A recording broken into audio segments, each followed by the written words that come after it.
Oke, welcome back to my channel. Jadi selamat datang di kanal Bola Plus. Ini saya kasih clue-nya kenapa saya nih pakai jersey Liga Brazil. Eh ini karena saya mau update informasi kemarin yang FIFA ngeban Federasi Sepak Bola Malaysia atau FAM, dan kemarin sudah dikeluarkan dan juga dikasih banding, dan bandingnya kemarin sebenarnya turunnya tanggal 30 harusnya, tapi kemarin sempat agak delay, nggak tahu kenapa, dan sekarang sudah turun hasilnya, yaitu fix, sudah di cross check kembali, dan sudah bandingnya pun tidak bisa dapat perubahan, dan tetap 7 pemain ini akan disanksi oleh FIFA. Apakah ada tambahan atau tidak belum terkonfirmasi. Jadi langsung kita masuk aja ke intronya.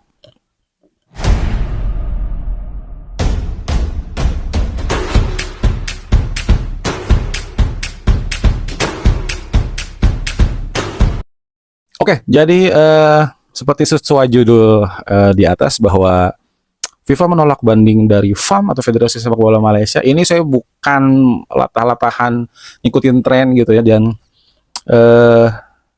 biar dapat animo juga dari viewers. Tapi memang ini sedikit keresahan saya. Sebelumnya kan saya sebenarnya saya malas buat video ini kan, karena ini kan kalau di YouTube nanti masuknya ke publik Malaysia juga kan, kalau ada spill kata-kata maupun juga dari audio ini suara gitu kan. Tapi bisa saya pastikan ini bukan serangan dari saya atau hate dari saya buat publik Malaysia. Ini sebenarnya buat orang yang nonton di Indonesia, terutama bahwa ini sebenarnya edukasi juga buat kita, buat orang-orang Indonesia.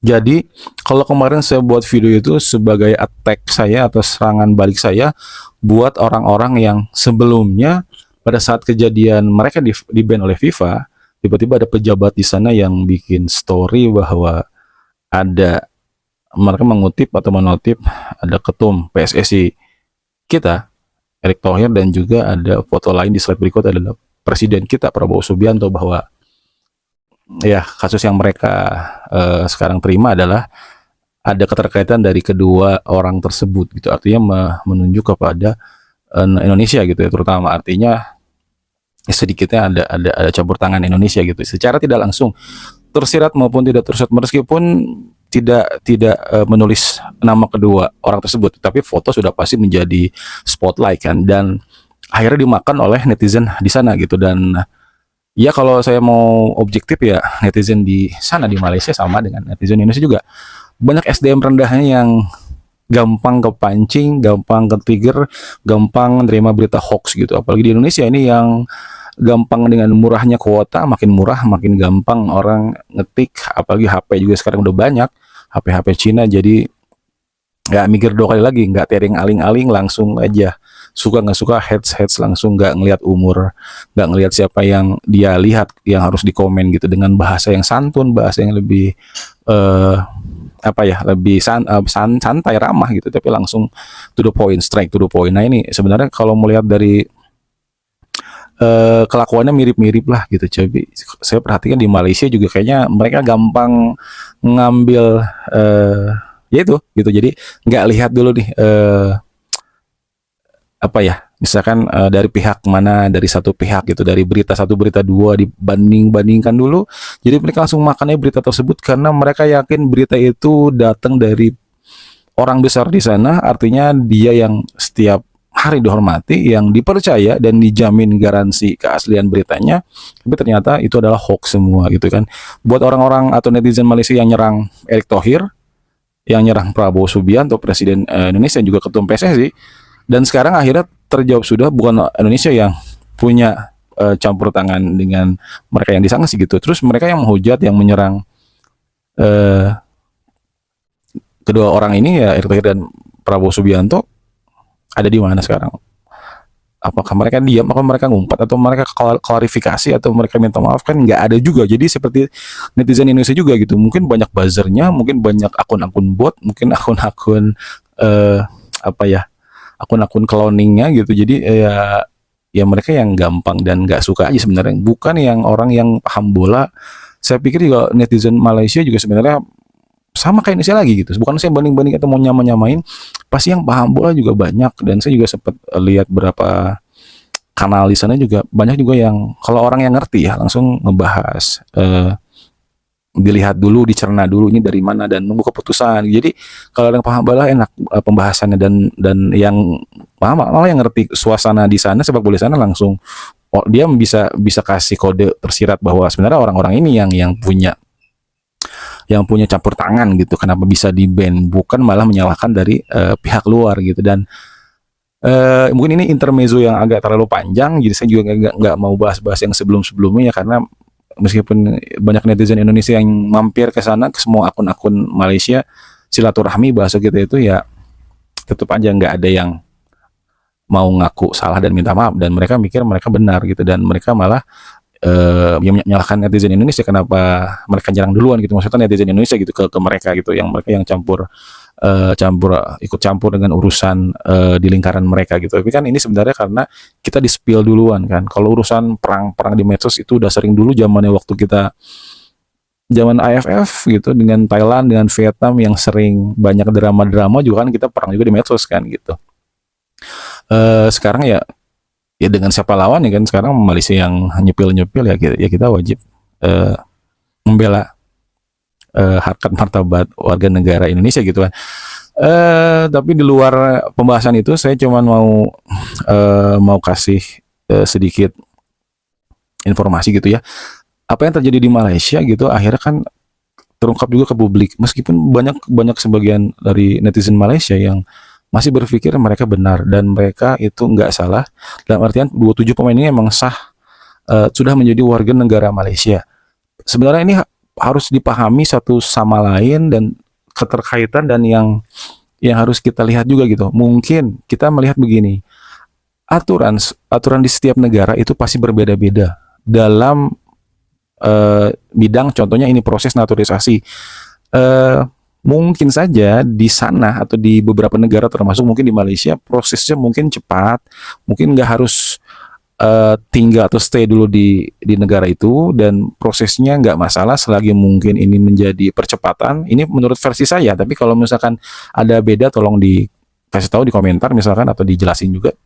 Tapi ini gambaran saya orang luar yang lihat dari luar gitu ya, mungkin saja seperti itu. Mungkin misalkan yang mau, mungkin ya ada atlet berprestasi di luar sana gitu kan ya, meskipun kita nggak pernah tahu misalkan ada darah keturunan atau tidak gitu. Kalau memang itu sebenarnya kan kayak pemain cabutan aja gitu kalau di Indonesia gitu, misalkan Tarkam lah gitu, misalkan dia sebenarnya dari kecamatan mana atau dari kota mana, karena dia bagus kita mau ikut turnamen, yuk dibayar yuk gitu, sekali match, tapi kalau juara ada insentifnya gitu, ada uang ininya gitu kan, biar lebih dia mau kan. Gak mungkin kalau gratisan, mendingan dia membela tim yang di sana aja gitu kan. Ini ibaratnya saya seperti itu aja gitu. Kalau memang di sana bisa cepat, di sana bisa prosesnya nggak harus ada aturan yang khusus, ya sebenarnya kita harus mengakui gitu, memang ada aturan seperti itu. Tapi kalau misalkan kembali ke ranah FIFA kan menaungi berapa ratus negara yang terafiliasi ke mereka gitu kan. Artinya FIFA nggak mungkin dong memfleksibelkan aturan mereka ke setiap negara. Oh di Afrika misalkan gitu ya, oh di Afrika rata-rata pakai paspor ganda, oke boleh deh gitu. Ya udah kita agak kendor, agak kasih melar sedikit aturannya, nggak terlalu ketat.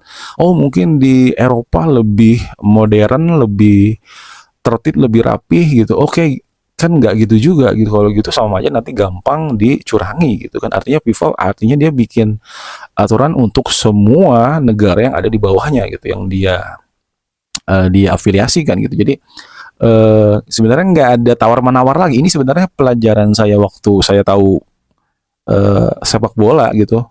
Waktu saya mungkin umur 17-20 gitu, saya mikir, oh ternyata begitu, oh ternyata begini, kenapa begini. Nah kalau sudah umur 25-30, kayaknya udah nggak mungkin kita nawar-nawar gitu. Kalau itu punya aturan, misalkan contohnya kayak ini, kayak contohnya lamaran kerja deh. Kita mau ngelamar kerja di perusahaan ini, terus kita ada proses interview, nggak mungkin kita nawar-nawar, Pak dulu saya nggak kayak gini deh, kan nggak gitu juga gitu. Kita harus tetap ikut aturan tempat sekarang kita mau kerja gitu. Kita nggak mungkin kayak gajinya nggak sesuai deh Pak, dulu saya dapat segini Pak, aturan dulu saya libur misalnya cuti gini, kan nggak gitu juga. Berarti Anda ini membawa aturan sendiri ke aturan yang orang lain gitu kan, harusnya ini yurisdiksi Islam, ini udah areanya FIFA gitu, kenapa masih bisa nawar-nawar gitu.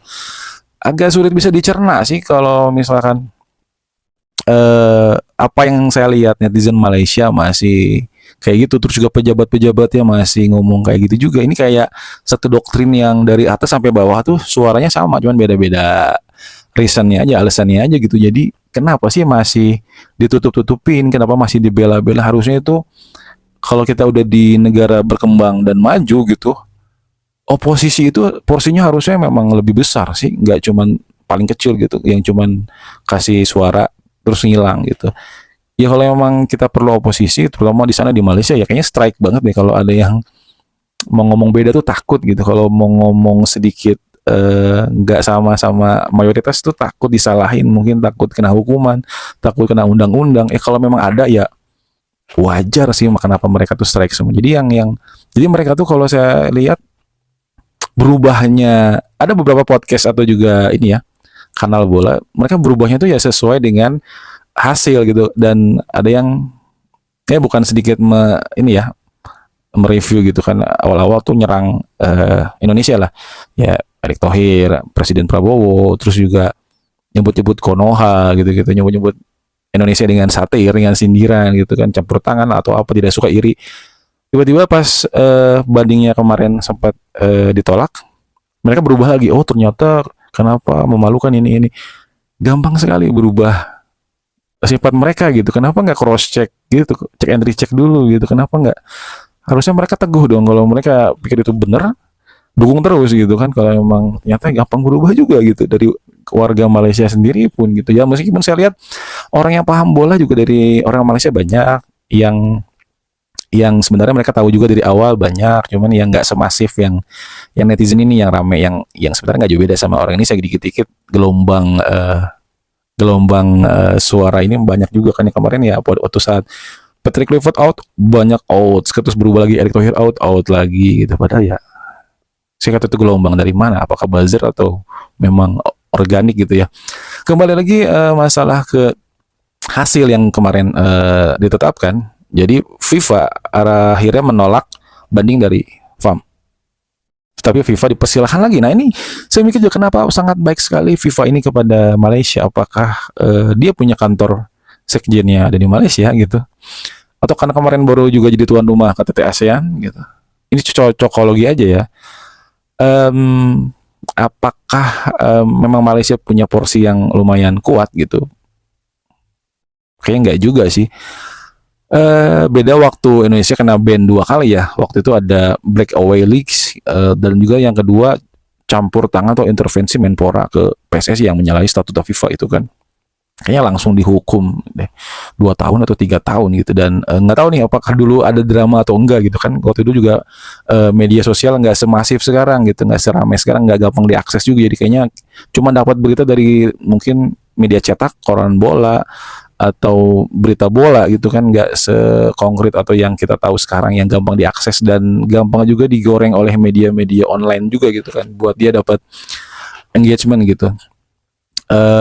Nggak tahu nih kalau dulu gimana gitu, karena ya itu Indonesia setelah di ban itu kan peringkatnya makin jatuh gitu kan, sangat itu dark age ya, zaman kegelapan banget sih. Dan ini akhirnya diikuti juga oleh Malaysia. Cuman yang saya masih aneh, hukuman awalnya setahun untuk pemain, 7 pemain tersebut tidak boleh beraktivitas baik di klubnya maupun di timnas. Artinya selagi dia di ban nggak bisa. Dan nggak tahu nih, nggak spesifik apakah federasinya juga dihukum. Artinya kalau federasinya dihukum, timnasnya kena imbas. Denda itu sudah pasti gitu, besaran saya lupa deh berapa. Dan sesuai dengan aturan dan yang biasa terjadi gitu kan. Artinya kalau pemain tersebut diklaim memasukkan dokumen tidak tidak asli gitu, artinya ini pertandingan gagal karena Malaysia maksudnya menang 2 kali menghadapi Nepal dan menghadapi Vietnam kalau nggak salah 4-0 dan berapa 2-0 lah, dengan pemain yang 7 pemain itu ada di 2 match itu, tapi nggak semua main gitu kan. Artinya ada kemungkinan 2 match ini akan gugur dan diberikan kemenangan WO kepada lawannya yang kalah, Nepal dan juga Vietnam gitu. Artinya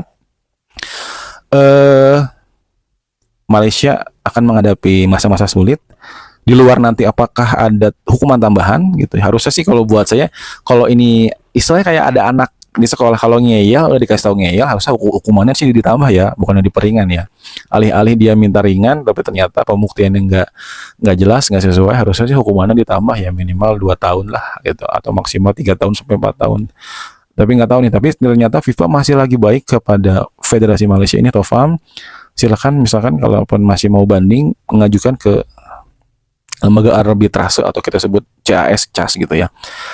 Jangka waktunya 21 hari dari statement itu dikeluarkan arti kemarin ya. Artinya ini ya kurang lebih kita harus nunggu setahun 1 bulan kurang hasilnya gimana. Tetapi menurut dari beberapa sumber yang saya dapat, jarang ada yang menang di CAS juga gitu kan, di lembaga arbitrase gitu, kecuali memang seperti gaji nunggak, si pemain mengadu ke FIFA atau akhirnya di CAS. Itu kemungkinan kalau pemain yang nggak dibayar gajinya sih yang menang banyak ya. Tapi kalau ini kejadian pemalsuan dokumen dan terbukti juga kan, akhirnya kan beberapa itu dikeluarkan seperti yang sebelumnya Hector Hevel dan juga siapa pemain Alaves, Garces juga akhirnya di-spill juga kan oleh dari media Argentina kan, bahwa ya nenek kakeknya ya itu lahirnya di negara sana gitu kan, Hector Hevel juga di Den Haag gitu. Jadi sebenarnya buat mereka Malaysia yang dokumen penting itu tertutup, ternyata di luar negeri atau di luar sana itu bukan hal penting, karena ini warga negara ya, semua bisa akses, semua orang bisa tahu gitu. Mungkin kalau di kita di Indonesia ada ketakutan untuk pinjol mungkin ya, tapi nggak tahu nih di sana di Malaysia ada pinjol nggak itu. Kalau mungkin kalau di sana juga pinjol banyak, wajar juga sih kalau ada ketakutan dokumen warga negaranya diakses oleh publik gitu. Cuman ya nggak tahu nih, ya mungkin kita harus hormati juga kan, beda-beda aturan, beda-beda. Tapi untuk sekedar membuktikan kan kayaknya nggak ada yang salah deh gitu. Kayak buat mereka penting itu hal tertutup, tapi ternyata di negara asalnya gitu, di Argentina dan di Belanda itu bukan hal yang penting kan, warga negara ya semua orang bisa akses gitu kan, selagi itu untuk kepentingan yang positif ya. Jadi kita bisa lihat, dan refleksi saya ya seperti ini sih, bukan saya ingin menyerang persepak bolaan Malaysia ya, yang pastinya ini akan menjadi era yang kelam dan harus siap libur 1-2 tahun mungkin. Liganya hanya di liga domestik, tidak, pastinya ini akan merembet kemana-mana gitu kan, meskipun misalkan nanti akan merembet ke JDT, karena ya semua akan masuk ke poolnya JDT, semua pemain ini kan nanti akan berkesan. Jadi makanya kenapa Johor ini punya peran penting dalam naturalisasi pemain gitu, karena ini seperti kalau di Indonesia itu ada meme-nya gitu, semua pemain timnas akan Persib pada waktunya, itu hanya meme aja ya. Tapi kalau ini real, JDT ini ya semua akan ke JDT setelah main di timnas. Itu yang ada 2 kesamaan. Tapi perbedaannya ini adalah kalau Persib ini kan memang real, tidak ada pemalsuan dokumen, hanya keinginan ambisi Persib sebagai klub yang profesional untuk mendatangkan pemain timnas Indonesia gitu. Ini kan ada faktor kepentingan. Kalau mau masuk JDT karena kuota pemain asing gitu, Anda harus berubah jadi warga Malaysia gitu, biar ya sebenarnya akal-akalan untuk mengelabui aturan pemain asing aja sih. Termasuk katanya ada 3 pemain Filipina yang sebenarnya orang Spanyol gitu. Padahal banyak yang dikutip beberapa media Filipina juga mempertanyakan, kalau dia main di JDT dan dia pemain bagus, harusnya dia dipanggil timnas Filipina gitu. Bahkan dia kalau nggak salah udah 2-3 tahun ada di JDT. Agak sedikit aneh juga gitu. Apakah ini sama-sama pemalsuan dokumen juga? Tapi nah ini jadi akan panjang, nanti akan kemana-mana gitu kalaupun sanksi ini diberlakukan. Jadi karena bukan hanya 7 pemain aja, FAM atau federasi akan kena imbas, timnasnya pasti akan di ban gitu, seperti waktu kejadian Timor Leste. Dan nanti kalaupun terus lagi, irisannya akan masuk ke udah pasti Johor kan gitu, yang ini yang berlaku. Cuman bukan itu yang mau saya bahas lebih lanjut. Cuman saya berrefleksi gini, mungkin netizen di Indonesia lebih rame soal ya pro kontra, polarisasi, ya pro kontranya A dan B. Sekarang banyak yang istilah-istilah buzzernya federasi, terus juga ternak Sintayong, jadi gampang terpolarisasi gitu orang-orang Indonesia, netizen Indonesia utamanya ya. Pro kontra dulu ya, sebelum ada Erick Thohir masuk di era Ketum Iwan Bule, pro kontra pemain naturalisasi ini sangat besar gitu. Jadi exco pun bisa ngelawan ketum atau keputusan dari rapat yang diketuai oleh ketua PSSI-nya gitu. Jadi mungkin pada saat rapat mereka satu suara karena mungkin voting pengambilan keputusan, tapi ada unek-unek yang mereka pikir nggak sesuai, akhirnya dikemukakan mungkin di media sosialnya ataupun pada saat media menanyai dia gitu. Jadi akhirnya dia punya opini pribadi gitu yang misalkan dia nggak setuju, dan yang bukan exco saja gitu. Ini di era ketum Ewan Bule ya, bahkan orang-orang atau parlemen atau anggota DPR banyak yang menyuarakan ketidak berpihakannya gitu. Buat apa pemain harus selesai? Karena ini akan mematikan nih talenta lokal. Ya sebenarnya itu subjektif aja gitu ya. Saya juga setuju gitu, pastinya akan tergerus dan makin sedikit porsi pemain lokal gitu kan.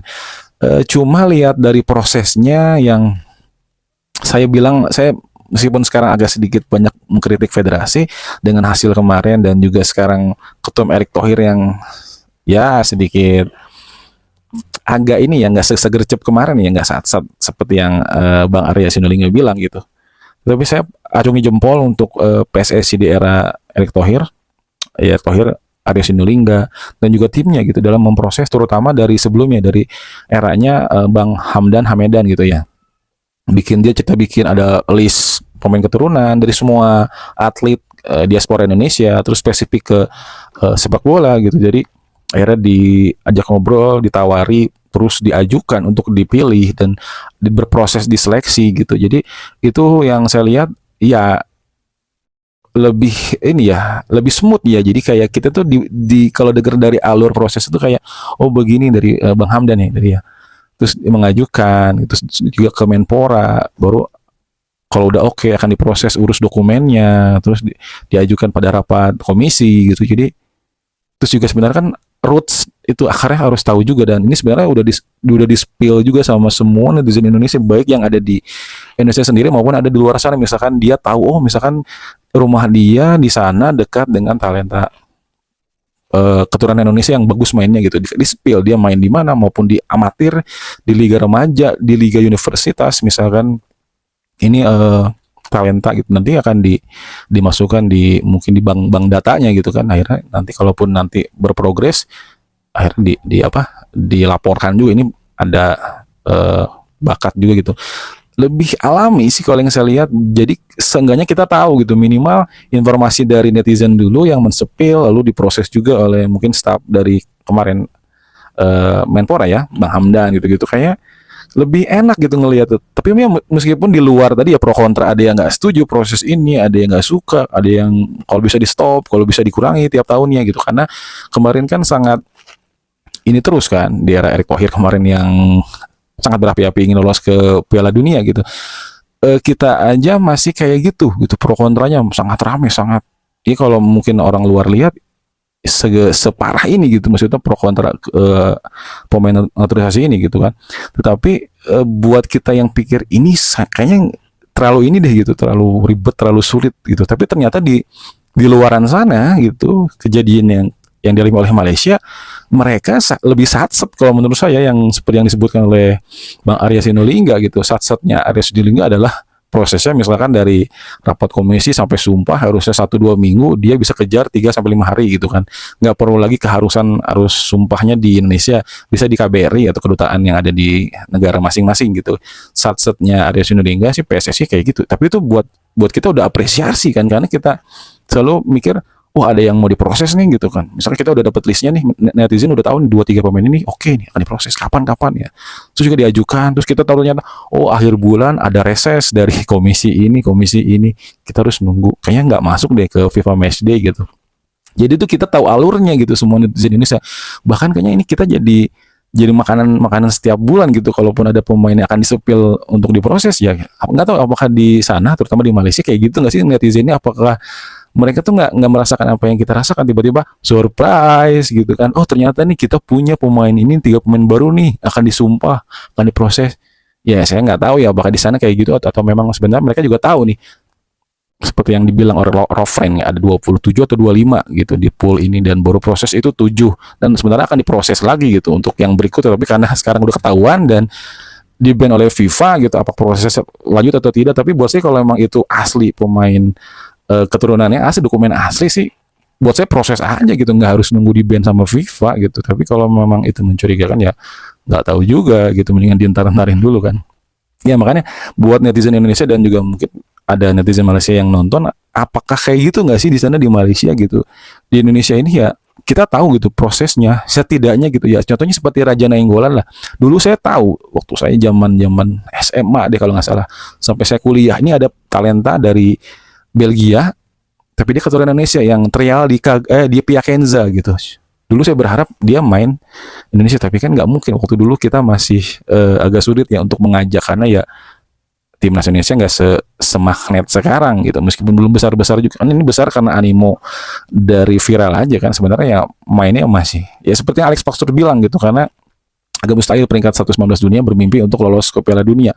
Saya bilang itu bisa benar bisa enggak gitu, tergantung kita menerima statement itu kan. Tapi kalau buat saya ya wajar kan. Dulu mungkin Raja Nainggolan, mungkin ya saya keturunan Batak, saya keturunan Nainggolan, tapi saya tinggal di Belgia. Maksudnya iya saya tinggal di Belgia sebelumnya, dan saya berharap mungkin timnasnya Belgia gitu, meskipun punya keturunan dari Indonesia gitu kan. Dan sekarang dia statementnya bilang tahu gitu, nggak dipanggil Roberto Martinez, dia pengen main kan ya, karena sekarang pemain diaspora kita udah banyak gitu kan. Jadi kayak ya kita gitu orang ini saya mewakili, saya juga dulu kayak gitu. Jadi kita pun ya dulu tahu dari mana sih, dari tabloid bola gitu. Ya karena dikasih tahu oleh media cetak gitu bahwa ada di pemain keturunan. Jadi sampai mereka besar pun, jadi saya tahu Raja Nainggolan meskipun misalkan dia tidak jadi ke timnas gitu kan, akhirnya dia memilih misalkan ke Belgia, atau sekarang Tijani Renders. Akhirnya kita tahu kan setelah 2 tahun kemarin itu, akhirnya dia pas dipanggil seleksi oleh Sintayong dia nggak mau, dia masih nunggu seleksi timnas, dan akhirnya dia dipanggil seleksi timnas gitu. Dan dia sekarang jadi punya peran penting di timnas Belanda, dan timnya kemarin Milan, sekarang City. Jadi kita tahu, jadi nggak tiba-tiba surprise gitu. Makanya apakah di sana seperti itu? Apakah di sana tuh seperti tiap hari ada ulang tahun gitu, saat-saatnya itu di sana. Jadi netizen Malaysia itu seperti, wah guys, kita kedatangan calon pemain naturalisasi ini akan disumpah, misalkan gitu ya. Tapi kita nggak tahu nih, kok tiba-tiba ada dari siapa, dari mana, main di mana. Harusnya kita curiga dong kalau kita sebenarnya paham bola. Jangan guys, kita harus bangga guys, kita mendapatkan tambahan 2 pemain. Kita harusnya merunut lagi nih, ini pemain dari mana, asal usulnya, main di klub mana. Jangan tiba-tiba mau diproses. Itu kayak kita klub Indonesia seleksi pemain zaman dulu deh gitu, dikit-dikit trial, nggak langsung kontrak. Ya nggak tahu nih apakah memang aturannya beda, perlakuannya beda, atau memang kulturnya beda gitu. Tapi kalau memang dari yang tadi membandingkan itu pada kejadian dari ya tadi oleh Malaysia, saya jadi kayak, oh ternyata saya beruntung menjadi orang Indonesia, menjadi warga Indonesia di tengah kerandoman ini gitu, dengan dikit-dikit out. Ternyata oposisi itu perannya sangat penting ya. Kalau kita harus dukung strike yang terus, kita harus mendukung terus pemerintah, harus dukung pejabat besar di sana, harus dukung yang banyak, yang mayoritas. Ternyata kita yang nggak tahu kalau kebenaran itu ada yang ditutupi. Ya itu yang saya akhirnya, oh berarti saya termasuk bersyukur dan beruntung gitu. Ternyata proses di Indonesia lebih terbuka, lebih transparan. Kita sendiri tahu prosesnya dari bawah, berakar, lalu menunggu pemain ini kapan, seperti Milena Jonathan kan kita lama sekali nunggu gitu. Apakah di sana di Malaysia seperti itu? Mungkin siapa yang kemarin, Jose Figueiredo, mungkin di sana udah tahu juga, mungkin dari 1-2 tahun yang lalu ya. Kalau mau jujur bener jawab aja gitu, kalau enggak ya mereka pun sebenarnya sama-sama kaget dengan sama-sama kita gitu. Cuman ya sekali lagi itulah apresiasi saya ya buat semua orang-orang yang telah mensukseskan proses naturalisasi di Indonesia, baik semua pihak, federasi, mungkin ya tadi si Bang Hamdan yang pencari pemain diaspora tersebut, juga buat orang-orang DPR, anggota DPR, buat presiden utamanya, Menpora juga yang turut bantu semua, bagian imigrasi semua itu saya ucapkan terima kasih. Saya bangga untuk Indonesia, prosesnya sudah benar, juga diakui oleh FIFA, juga dikasih percontohan oleh orang-orang luar. Harusnya ya semua negara, terutama Malaysia gitu, contohnya seperti Indonesia gitu, dan ya kita patut bangga juga gitu. Indonesia banyak kemarin dispute kenapa nggak diinvestigasi Indonesia gitu ya. Kalau memang kita udah tahu rootnya, udah tahu akarnya, ngapain juga gitu. Ya silakan aja gitu, kita bisa membuktikan kalau kita misalkan diaudit gitu kan, dari mana aja it says orang tuanya, kakek neneknya gitu, dari darah mananya, dari darah keturunan mana gitu kan. Max Hilger, Kevin Dix gitu kan. Apalagi kita udah bisa membuktikan bahwa di Instagram mereka pun kasih sepil loh, dia punya kakak dari mana gitu, keturunan Indonesia atau bukan, ibunya atau bapak atau kakeknya gitu. Ya itu gitu. Sedikit refleksi saya untuk nyata ya beruntungnya saya jadi orang Indonesia gitu. Terima kasih yang sudah menonton video saya. Semoga tercerahkan. Salam olahraga.